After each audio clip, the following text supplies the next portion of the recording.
오늘 우리에게 주시는 하나님의 말씀은 마가복음 6장 45절에서 52절, 신약 63쪽입니다. 예수께서 즉시 제자들을 재촉하사 자기가 무리를 보내는 동안에 배 타고 앞서 건너편 벳사다로 가게 하시고 무리를 작별하신 후에 기도하러 산으로 가시니라. 저물매 배는 바다 가운데 있고 예수께서는 홀로 무태 계시다가 바람이 거스름으로 제자들이 힘겹게 노젓는 것을 보시고 밤 사경쯤에 바다 위로 걸어서 그들에게로 오사 지나가려고 하심에 제자들이 그가 바다 위로 걸어오심을 보고 유령인가 하여 소리 지르니 그들이 다 예수를 보고 놀랍니다. 이에 예수께서 곧 그들에게 말씀하여 이르시되 안심하라, 내니 두려워하지 말라 하시고 배에 올라 그들에게 가시니 바람이 그치는지라. 제자들이 마음에 심히 놀라니 이는 그들이 그 떡 떼시던 일을 깨닫지 못하고 도리어 그 마음이 둔하여 졌음이로라. 아멘. 구세군을 창설한 윌리엄 부스에게 딸이 있는데 그 딸의 이름은 미리엄 부스입니다. 그녀는 성격이 굉장히 쾌활하고 긍정적이었으며 신앙심 깊은 여인으로서 기독교 사회사업을 통해 좋은 일들을 당시에 많이 했습니다. 그러나 안타깝게도 그녀는 병에 걸려 죽음이 위태한 지경까지 이르게 되었습니다. 어느 날 한 친구가 찾아와서 그토록 능력 있고 촉망받던 내가 병 때문에 주님의 일을 하지 못하게 된 것이 매우 안타깝다며 위로의 말을 전했습니다. 그 위로의 말을 들은 미리엄 부스는 미소를 띠며 친구에게 이렇게 말했습니다. 친구야, 주님의 일을 하는 것은 위대한 것이지. 그러나 주님의 뜻에 순종하는 것은 더욱 위대한 일 아니니? 우리가 주님을 위해 일하고 있다면 그것은 하나님께 상급이 있는 위대한 일이 맞습니다. 그러나 더욱 중요한 것은 고통과 어려움이 닥쳐왔을 때, 또 내가 이해 못할 그런 상황 속에서도 주님을 믿고 그 뜻에 순종하는 것은 더욱 위대한 일이 분명합니다. 때로 고난과 실패를 마주할지라도 우리의 멈춤마저도 주님의 섭리와 인도 가운데 있음을 우리는 믿어야 합니다. 그러므로 오늘도 우리는 우리가 보는 대로, 우리가 느끼는 대로가 아니라 주님께서 그것을 통하여 어떻게 이뤄가시는지 그것까지 믿고 순종해야 하는 겁니다. 오늘 본문 속 사건의 배경과 줄거리를 조금 말씀드려 보겠습니다.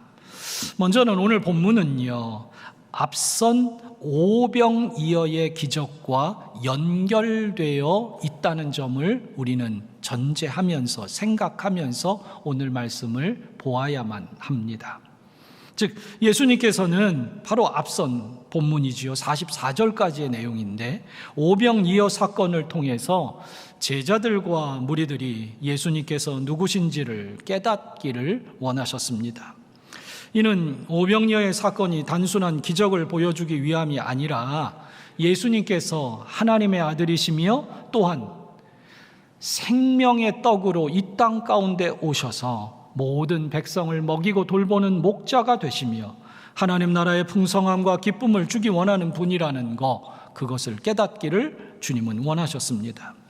그러나 제자들과 무리들은 그저 기적을 보며 신기하고 놀라워만 했습니다. 그리고 배부른 그것 하나만 만족해 했습니다. 그 의미는 깨닫지 못하고 말입니다. 배고팠던 무리들이 다 배불리 먹자 예수님께서는 제자들을 재촉해서 먼저 배를 타고 건너편 벳세다로 가라고 하십니다.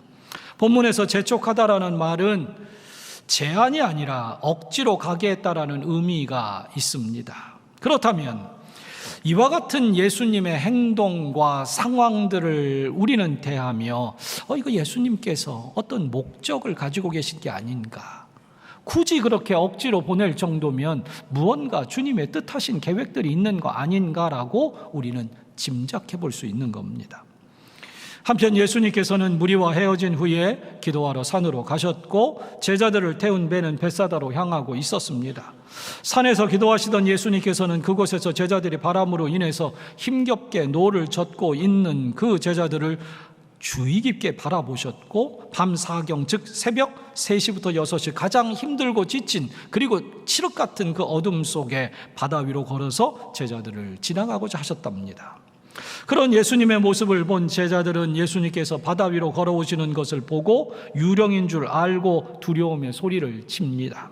그러자 예수님께서는 제자들을 향해 안심하라 내니 두려워하지 말라고 말씀하시며 배에 오르자 바람이 잠잠해지고 제자들이 다시 한번 놀랐습니다. 오늘 본문을 통해 우리는요, 인생의 역풍을 만날 때 주님이 누구신지 떠올리는, 그리고 깨달은 마음으로 주님을 믿고 따르는 그러한 신앙의 사람이 되어야 할 것입니다. 저는 오늘 말씀 속에 몇 가지 점을 짚으며 함께 이 말씀의 은혜를 나누고자 합니다. 첫 번째로, 우리는 인생의 역풍을 만날 때가 있다는 겁니다. 48절은 바람이 거스름으로 제자들이 힘겹게 노 젓는 것을 보시고 라고 당시의 긴급한 상황을 말하고 있습니다. 이 갈릴리 바다, 호수인데 너무도 넓어서 그 지역 사람들은 바다라고 불렀답니다. 그런데 이곳에는 종종 밤에 거센 풍랑이 일곤 했습니다. 그것은 지형적인 그런 요인 때문입니다. 이 갈릴리 호수는 지중해보다 약 200m 지형이 낮은 곳에 위치해 있습니다. 그런데 반면에 그 호수 주변에는 3,000m가 넘는 헬몬산 등 그곳이 높은 산들로 둘러져 있습니다. 그러다 보니 이 갈릴리 호수는 일종의 그릇에 움푹 파인 곳처럼 그렇게 지형이 되어 있는 겁니다. 그래서 헬몬산 쪽에서 요단 계곡 쪽으로 이상 기류가 흐르게 되면 그 기류가 이 헬몬산에서부터 깊은 웅덩이와도 같은 갈릴리 호수로 아주 급하게 내려 꽂히는, 그렇게 회오리와 소용돌이 바람이 그 호수에 일어나게 되는 그런 지형입니다. 제자들이 그날 밤 배를 타고 갈 때에도 그런 바람이 분 겁니다. 그래서 제자들은 밤새도록 노를 저었지만 그 거센 바람을 이겨내지 못하고 갈릴리 바다 한가운데서 고통을 겪고 있었습니다. 여러분, 한 가지 묻겠습니다. 바다에 바람이 붑니까 안 붑니까? 바다에 풍랑이라는 것이 칠까요 안 칠까요? 그런데 여러분, 문제는 제가 몰라서 물은 게 아니에요. 문제는 그 바람이 불고 풍랑이 치는 걸 모르는 사람은 없어요. 그런데 문제는 내가 그 바람 부는 한가운데 서게 될 때, 내가 높은 파도를 직면하게 되었을 때가 문제가 되는 겁니다. 마찬가지로 인생에 고난이 있다는 것을 모르는 사람은 없고요, 삶을 살면서 실패를 겪는 일이 없다고 여기는 사람은 아무도 없습니다. 누구든지 실패할 거라고 다 예견하면서 삽니다. 그런데 고난과 실패가 내게 닥쳤을 때가 문제인 겁니다. 오늘 본문에서는 그렇게 바람이 거스르고 있다는 겁니다. 공동번역 성경으로 이 부분을 읽어보니까 역풍이라고 번역을 해놨습니다. 저는 이 역풍이라는 이 한자가 훨씬 더 이 장면을 연상케 하는 그런 이미지가 되는 것 같아서 저는 굳이 역풍이라는 단어를 오늘 설교 제목에 담았습니다. 여러분, 역풍이 치는 바다에서 이제 제자들은 어떻게 하고 있느냐? 힘겹게 노를 젓고 있습니다. 여기서 힘겹다라는 단어의 뜻은 고문하다라는 뜻도 있고요, 지치게 하다, 진을 빼다, 이런 뜻도 있어요. 여러분, 오늘 본문 속에 제자들이요, 이 풍랑을 만나서 바람이 역풍이 불어서 너무도 힘들어하고 있습니다. 진이 빠질 정도로 고문을 당하듯이 힘들어하고 있습니다. 그런데 여기서 한 가지 생각합니다. 여러분, 분명히 예수님께서 재촉해서 가라고 해서 배를 타고 가는 건데 이들은 역풍을 만나 괴롭고 힘겹게 노를 젓고 있습니다. 여러분, 우리의 인생은 주님을 믿고 주님이 보낸 주님의 제자라는 이름으로 살고 그 걸음을 걸음에도 불구하고 우리는 거스르는 역풍을 만날 수 있다는 점을 잊지 마십시오. 그런데 이 바람이 그렇게 역풍이 불 때 우리가 너무도 괴로워요. 다른 거 아닙니다. 바람이 역풍으로 불면 괴롭게 노를 저어도 내가 원하는 곳으로 그 배를 향해 갈 수 없다는 겁니다. 여러분, 우리네 인생은 어쩌면 날마다 힘겹게 노를 젓고 있는, 역풍 속에 노를 젓고 있는 것만 같습니다. 아무리 노를 저어도 앞으로 나아갈 수가 없습니다. 방향을 바꿀 수도 없습니다. 직장 생활을 열심히 해도 나아지거나 개선되는 것이 없는 것만 같고요. 아무리 아끼고 챙겨도 자녀 교육이나 나의 노후가 내 뜻대로 그렇게 마련되지 않고요. 어른만 그렇습니까? 아니요. 우리의 어린 자녀들도 마찬가지입니다. 우리 자녀들이요, 꼴찌하고 싶어서 꼴찌하는 게 아닙니다. 그들도 1등 하고 싶고요. 하는 것마다 잘 해내고 싶어요. 그런데 어떻게 해요? 내 마음대로 안 돼요. 정도의 차이는 있겠지만 우리들은 날마다 자신의 한계 상황과 맞닥뜨리게 됩니다. 그렇게 사람들은 누구나 인생의 역풍을 만나고 있습니다. 그런데 그런 풍랑 속에서 수고하며 노를 젓는 제자들이 그렇게 있는데 과연 예수님은 어디에 계실까요? 예수님은 어디에 계십니까? 오늘 본문 속에 예수님은 제자들을 먼저 보내고 기도하러 산에 가셨습니다. 이 부분에서 성경학자들은 왜 예수님은 혼자 산에 가서 기도하셨을까라는 그 질문에 대한 해설을 해놓습니다.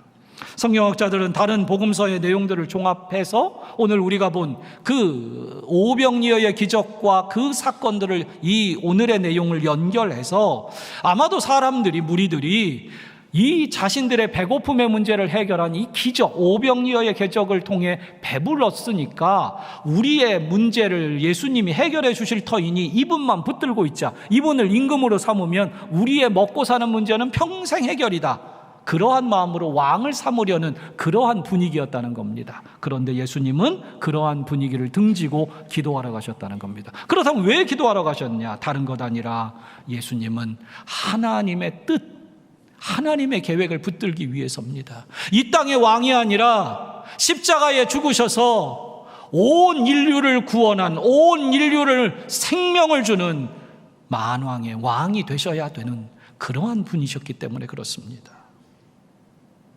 오늘 성경학자들의 해석을 통해 우리가 알아야 될 중요한 점은 다른 것 아닙니다. 기도하시는 예수님은 언제나 하나님의 높은 뜻을 바라보셨습니다. 그리고 그 기도라는 것 자체가 이미 하나님의 뜻을 위하여 내가 준비하고 있습니다 라는 태도가 거기에 담겨 있습니다. 제자들을 먼저 보내신 예수님은 그렇게 기도하셨고, 기도하신 예수님은 제자들을 보고 계셨으며, 제자들의 괴로움을 보신 예수님께서는 어김없이 그 제자들에게 찾아오셨다는 점입니다. 여러분, 인생이 힘들고 어려움을 겪을 때마다 우리는 자주 이런 생각들을 합니다. 하나님은 나를 버리신 거 아닌가? 왜 주님은 나의 이 상황 가운데 나타나지 않는 걸까? 하나님의 응답은 왜 이리 더딜까? 아니, 역풍이 불기 전에 오셨어야지. 아니, 배가 바다 한가운데 가기 전에 오셨어야. 아니, 나를 보내지 말았어야지. 우리는 그렇게 종종 그 역풍의 한가운데서 생각하곤 합니다. 그런데 여러분, 그런 수많은 불평과 불만, 그리고 이해할 수 없는 고통의 신음들이 우리 가운데 터져 나올 때 이 상황 속에서 우리가 한 가지 꼭 기억해야 될 것이 있습니다. 오늘 이 사건의 시작점을 우리는 놓치면 안 됩니다. 이 사건의 시작점, 예수님께서 제자들을 보내셨다는 거예요. 먼저 가라고 정말 재촉해서 그들을 보내셨다라는 겁니다. 여러분, 주님은 제자들을 보내셨지 버리신 것이 아니라는 겁니다. 제자들을 보내신 예수님은 산 위에서 기도하시며 하나님의 뜻을 구했고, 그 하나님의 뜻을 따라 기도하신 예수님은 제자들에게 눈 한 번 떼지 않고 그들을 보셨습니다. 여러분, 그 캄캄한 그 밤에, 그 풍랑이 치는 그 밤에요, 3시에서 6시 사이 그 어두운 3시쯤에 그 바다 한가운데 있는 제자들, 그 작은 배를 찾아내려면요, 지켜보고 있지 않으면 발견할 수가 없어요. 예수님은 그렇게 제자들을 찾아보셨고, 보신 주님은 찾아오셨다는 겁니다. 저는 이 장면을 묵상하며 하나님의 타이밍이라는 단어를 다시 한번 생각하게 됩니다. 여러분, 하나님의 시계는 우리의 시계와 다르게 움직입니다. 하나님의 계획은 인간의 계산과는 완전히 다릅니다. 우리는 현실을 보고 그저 한 치 앞을 보고 계산합니다. 그러나 하나님은 우리가 보지 못하는 영원의 시간을 보시며 계획하십니다. 마가복음 5장 21절 이하에는 회당장이던 야이로라는 사람이 자신의 어린 딸이 죽게 되어 예수님을 찾아온 장면이 나옵니다. 그가 간절한 마음으로 주님께 자기의 상황을 아뢰니까 예수님께서 일어나 딸에게로 가자고 그렇게 하십니다. 그래서 이 아버지는 너무도 기쁜 나머지 예수님과 함께 그 자기 집으로 발걸음을 옮기기 시작합니다. 그런데 그렇게 몇 걸음을 가던 차에 그 길가에 혈류증을 앓던 여인이 예수님의 옷자락을 만지는 바람에 길에서 그만 멈춰서 대화가 오고 가게 됩니다. 여러분, 얼마나 놀라운 기적이 일어났습니까? 에? 우리가 기억하는 놀라운 기적 중에 하나가 이 혈류증 앓던 여인이 나은 거 아닙니까? 그것도 옷자락에 손만 댔는데도 나은 거예요.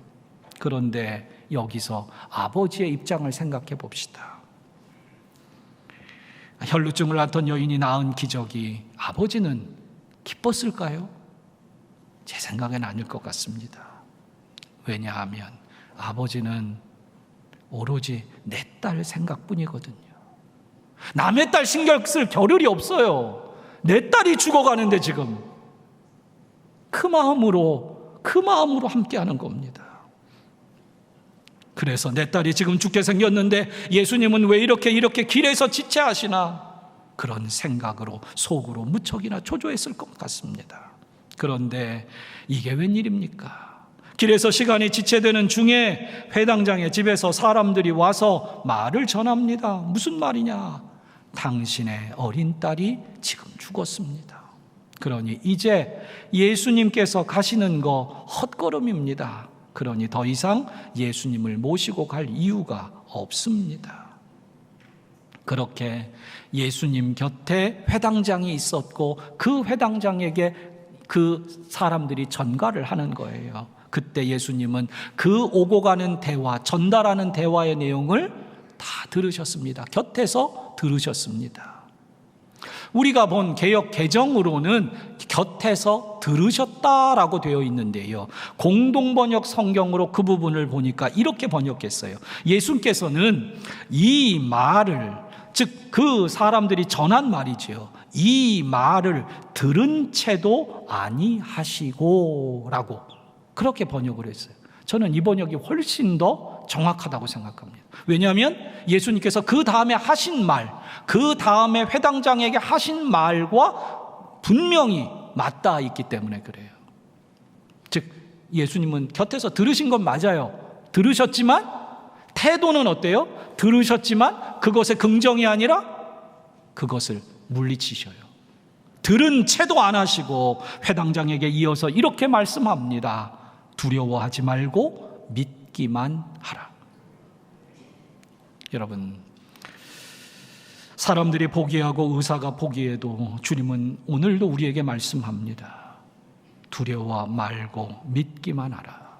여러분, 생명은 하나님의 손에 있습니다.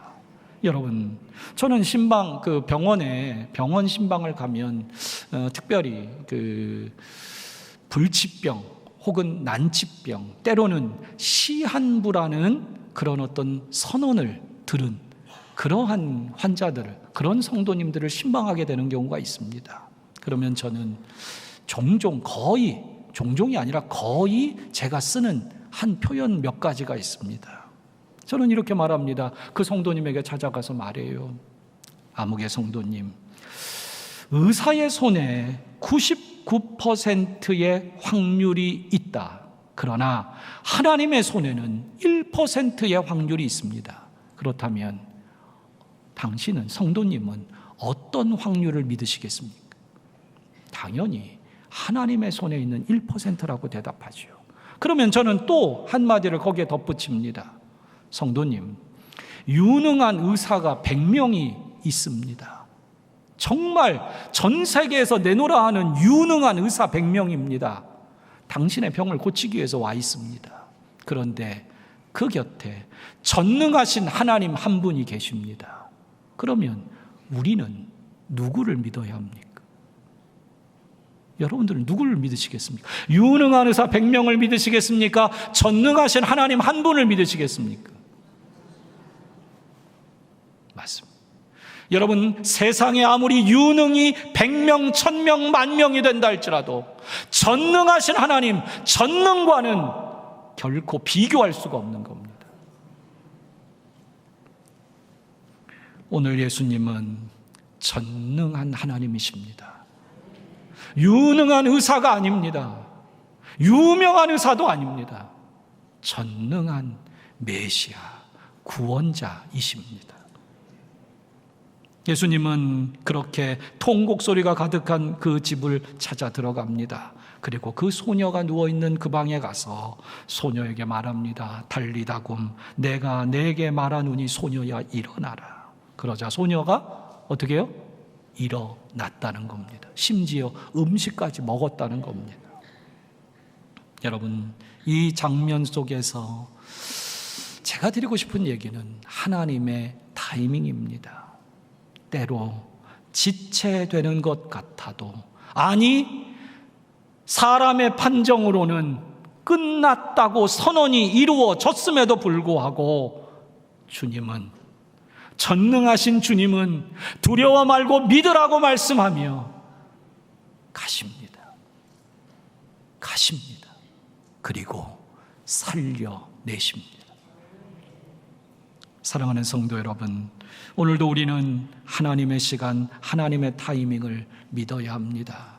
내가 볼 땐 지체되는 것 같고, 내가 볼 땐 끝난 것 같아도 두려워하지 마십시오. 오직 믿기만 하십시오. 오늘 주님은 우리에게도 말씀하는 것 같습니다. 사람들은 말합니다. 주님을 믿는 우리에게 사람들은 말합니다. 분명히 내가 주님 믿어요. 내 곁에 주님 계신 거 알아요. 함께 동행하고 있어요. 그런데 세상이 말합니다. 사람들이 말합니다. 이젠 안 돼. 불가능해. 방법이 없어. 예수님도 소용없어. 포기해. 라고 말합니다. 그걸 주님이 다 들으셔요. 그런데 들은 채도 안 하시고 말씀합니다. 아무개야, 두려워 말고 믿기만 해라. 그리고 우리의 지체된 그 시간들을 당신의 기적으로 변화시킵니다. 한옥 목사님의 책 시간의 마스터에는 이런 글귀가 있습니다. 6,000m가 넘는 거대한 산을 등반할 때 밤 12시나 1시에 출발하는 것이 좋다고 한다. 어쩌면 인간의 몸 상태가 최악인 그 시간이 고산 등반의 최적인 이유는 밤에 눈사태가 날 위험이 없기 때문이다. 해가 떠서 찬 공기와 더운 공기가 섞이면 눈사태 확률이 높아진다는 것이다. 우리가 볼 때는 최악의 타이밍 같아도 하나님의 계획에서는 최적의 타이밍일 수 있다. 제가 밑줄을 그은 부분은 바로 이 부분입니다. 우리가 볼 때는 최악의 타이밍 같아 보입니다. 그러나 하나님의 계획 속에서는 최적의 타이밍이 된다는 겁니다. 사랑하는 성도 여러분, 다시금 기억하십시오. 주님은 제자들을 보내셨지 버리시지 않았습니다. 제자들을 보낸 예수님은 기도하셨고 준비하셨고 그리고 제자들을 지켜보셨고 찾아내셨고 찾아오셨다는 겁니다. 오늘도 인생의 역풍 속에 있는 우리들을 주님이 찾아내십니다. 보고 계십니다. 그리고 찾아오십니다. 두 번째로는 우리가 믿음으로 살아가려면 신앙이 둔하여지지 말아야만 한다는 점입니다. 이게 두 번째입니다. 여러분, 바다 위를 걸어오신 예수님을 보고 제자들이요 유령인 줄 알고 놀랬다는 거예요. 정말. 그러자 예수님은 그들에게 오셔서 내니 두려워하지 말라고 말씀하시며 그들 배에 오르자 바람이 멈춥니다. 그리고 이 모든 광경을 보고 제자들은 심히 놀랐다라는 것으로 사건이 끝납니다. 그런데 오늘 이 마가복음에서는요, 마가는 이 상황을 종료된 것으로 끝, 이게 아니라 거기에 자신의 이 사건에 대한 해설을 한마디 덧붙여 놓았습니다. 이것은 제자들이 믿음 없는 것, 지금 이 성경에는 제자들이지만 이미 초대교회 때 이 성경책을 읽고 있을 당시에는 그들은 사도입니다. 그 사도들이 얼마나 창피스러운 일들을 했는지를 들추려고 이 내용을 적은 게 아닙니다. 오히려 이 글을 읽는 우리들에게, 오늘 우리들에게 믿음을 촉구하는 깨달음의 마음을 주는 겁니다. 그러면서 그 해설을 한마디 덧붙이는데 52절에 이는 그들이 그 떡 떼시던 일을 깨닫지 못하고 도리어 그 마음이 둔하여졌음이더라. 제자들이 예수님이 오시는데도 유령인 줄로 알고 두려워했던 이유가 뭐냐? 첫날 들판에서 먹은, 사실은 몇 시간 안 되는 날이에요. 고작해야 7, 8시간 지났을까요? 그 정도 지났을 때 벌어졌던 그 일조차 그들이 기억을 못하고 깨닫지 못했기 때문이라는 겁니다. 그런데 오늘 본문에 우리가 좀 정확히 봐야 될 게 있습니다. 떡을 먹고 배부른 기억은 그들에게 분명히 있었습니다. 그런데 오늘 본문에 보니까 제자들은 떡을 떼어 주시던 기적은 곧 주님께서 떡과 물고기를 손에 들고 자신들에게 떼어 주시던 그 기적의 손과 그 놀라운 메시아의 능력은 기억하지 못하고 깨닫지 못했기 때문에 그 마음이 둔해졌다는 겁니다. 여러분, 그 오병이어의 장면을 한번 생각해 보십시오. 예수님께서 그 떡과 물고기를 받고는 예수님께서 손에 들고 하나님께 감사의 기도를 넣습니다. 그리고 나서 예수님이 직접 모든 사람들에게 띄워줬죠. 모든 사람들 일일이 예수님 혼자? 아닙니다. 어떻게 해요? 제자들에게 떼어줬고 제자들은 그걸 받아서 사람들에게 제자들은 나누어 줬어요. 맞습니까? 오늘 본문은 마가는 예수님께서 그들이 그 떡 떼시던 일을 깨닫지 못했다는 겁니다. 여러분, 저는 이 오병이어 기적 들을 때마다요, 어릴 때 상상했던 게, 궁금했던 게 있어요. 예수님이 물고기의 머리를부터 뗐나? 꼬리를부터 뗐을까? 아니면 어떤 제자에게는 가슴께 살부터, 이 배 쪽 살부터 떼서 줬을까? 그러면 얘가 뿅 하고 갑자기 배살을 뜯었는데 또 뿅 하고 생기고 이랬을까? 그런데 이거는 천국 가서 물어봐야 돼요. 몰라요. 그런데 누구는 알아요? 제자들은 알아요. 왜냐? 예수님께서 떡을 떼어 주실 때 그걸 누가 받았어요? 제자들이 받았어요. 그 떡을 떼어 주시던 기적의 손, 그것을 깨닫지 못했다는 거예요. 그분이 떼어 주시는 그 능력과 그 기적을 직접 보았음에도 불구하고 그 떡 떼시던 일을 그들은 깨닫지 못했다는 거예요. 그래서 그들의 마음이 둔해졌기 때문이라는 거예요.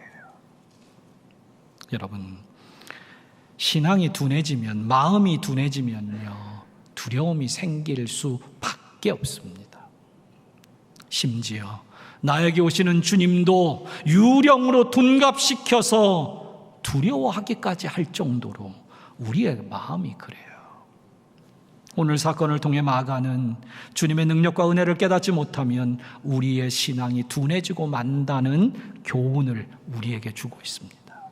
주님의 능력과 은혜, 그 체험, 그 떡을 떼시던 그 기적을 깨닫지 못하면, 마음에 두고 기억하지 못하면, 배불렀던 기억만 아니라 떡을 떼시던 메시아로 기억하지 못하면, 그러면 그 신앙은 둔하여지고 만다는 거예요. 우리도 그런 것만 같습니다. 지난날 우리가 경험했던, 우리만 체험했던, 나만 봤던 주님과의 은밀한 기적의 체험들이 얼마나 많이 있습니까?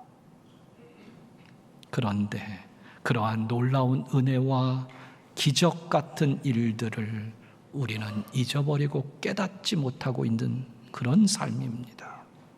여러분, 우리는 지난날 은혜 받은 경험도 있고 뜨겁게 눈물 흘리며 찬송했던 감격도 있고 말씀 한 구절 때문에 하나님께서 우리 가정에 베푸신 놀라운 기적도 다른 사람은 몰라도 저 집 그냥 잘 됐나 보다 하지만 우리는 아니잖아요.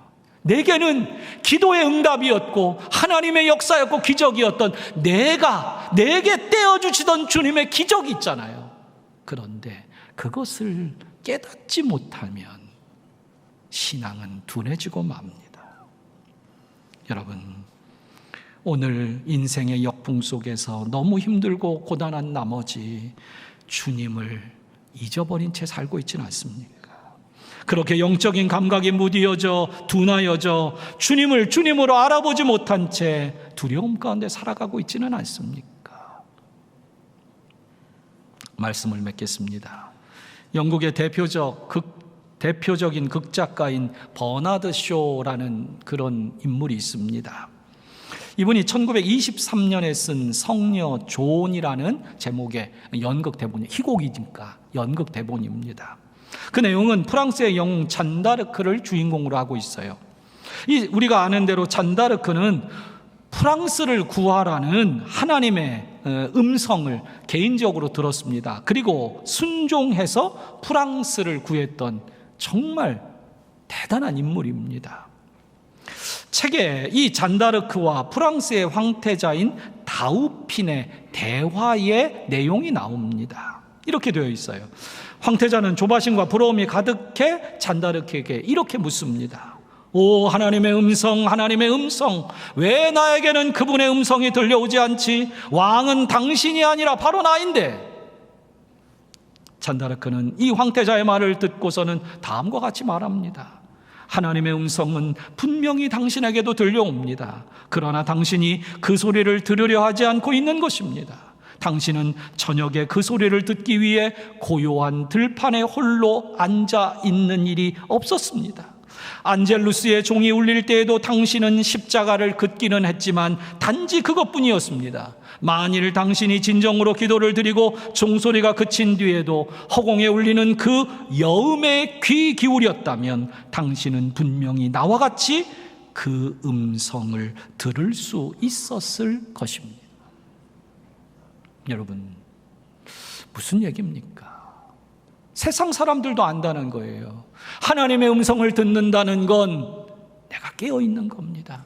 종교적으로 성호를 긋는 그런 차원, 행위로는 안 된다는 겁니다.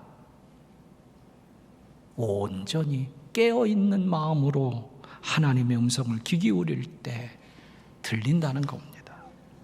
성도 여러분, 지나온 날들 내게 베풀어 주신 오병이어의 기적, 내게 떡을 떼어 주시던 그 일을 떠올리십시오. 잊지 마십시오. 여러분, 어제의 기적을 잊으면 오늘 마주한 인생의 역풍을 이겨낼 수가 없습니다. 여러분, 오늘도 우리는 잊지 말아야 합니다. 기억해야 합니다. 깨어 있어야 합니다. 여러분, 사람이요 참 단순한 거 하나가 있습니다. 뭐냐? 머리로 기억하는 것만 감사할 수 있습니다. 상상해가지고 감사하는 사람은 없어요. 저한테 돈을 주실 건가요? 제가 상상해보니까 돈을 주실 것 같으니까 감사할게. 이런 일들은 어법으로도 맞지 않고 그런 일들은 벌어지지도 않습니다. 무슨 얘기예요? 기억하는 것만 감사할 수 있어요. 여러분, 다음 주일은 맥주 감사 주일입니다. 지나온 이 반년 하나님께서, 주님께서 그 광야에서 여러분들에게 떡을 떼어주셨던 기적들이 있을 겁니다. 그건 아무도 몰라요. 여러분만 알아요. 그렇다면 그 내게만 베풀어 주신 은혜와 기적의 사건들을 떠올리며 오늘 깨달은 마음으로, 무뎌지지 않은 신앙으로 오늘을 살아내야 합니다. 그렇게 오늘 우리 깨달은 마음, 깨어있는 신앙으로 살 때 역풍이 부는 인생 속에서도 우리는 찾아오시는 주님을 맞이하게 될 겁니다. 그리고 이겨낼 수 있을 겁니다. 그렇게 이 한 주간을 믿음으로 살아내는 복된 성도님들 다 되시기를 축복합니다. 기도하겠습니다.